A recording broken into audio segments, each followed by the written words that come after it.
Hello प्यारे दोस्तों, कैसे हैं आप सब। कहानी की दुनिया मोरल स्टोरी में आपका बहुत बहुत स्वागत है। आज मैं लेकर आई हूँ आप लोगों के लिए एक ऐसी कहानी जिसे सुनकर आप लोगों को बहुत ही अच्छा लगेगा। तो आइए सुनते हैं दोस्तों आज की ये कहानी। एक प्रसिद्ध राजा था जिसका नाम रामधन था। अपने नाम की ही तरह प्रजा सेवा ही उनका धर्म था। उनकी प्रजा भी उन्हें राजा राम की तरह ही पूजती थी। राजा रामधन सभी की निष्काम भाव से सहायता करते थे, फिर चाहे वो उनके राज्य की प्रजा हो या अन्य किसी राज्य की। उनके दानी स्वभाव और व्यवहार के गुणगान उनके शत्रु राजा तक करते थे।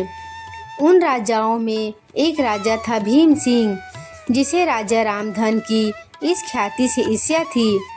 उस ईर्ष्या के कारण उसने राजा रामधन को हराने की एक रणनीति बनाई और कुछ समय बाद रामधन के राज्य पर हमला कर दिया।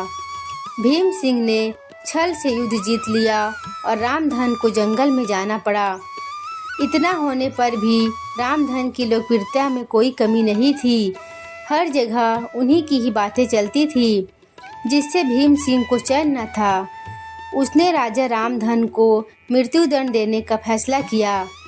उसने ऐलान किया कि जो राजा रामधन को पकड़कर उसके सामने लाएगा वो उसे 100 सोने की दिनार देगा। दूसरी तरफ राजा रामधन जंगलों में भटक रहे थे। तब उन्हें एक राहगीर मिला और उसने कहा, भाई तुम इसी जंगल के लगते हो, क्या मुझे राजा रामधन के राज्य की तरफ का रास्ता बता सकते हो। राजा रामधन ने पूछा, तुम्हें क्या काम है राजा से। तब राहगीर ने कहा, मेरे बेटे की तबीयत ठीक नहीं, उसके इलाज में सारा धन चला गया। सुना है राजा रामधन सभी की मदद करते हैं, सोचा उन्हीं के पास जाकर याचना करूं। यह सुनकर राजा रामधन राहगीर को अपने साथ लेकर भीम सिंह के पास पहुँचे। उन्हें देख दरबार में सभी अचंभित थे।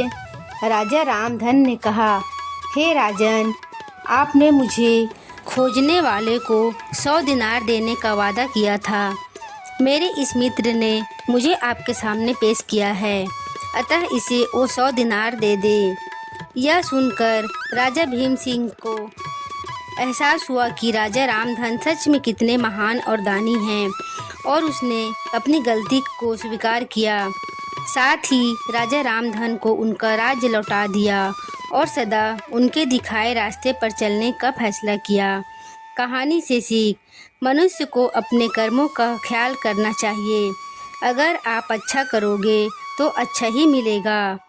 माना कि कष्ट होता है, लेकिन अंत सदैव अच्छा होता है।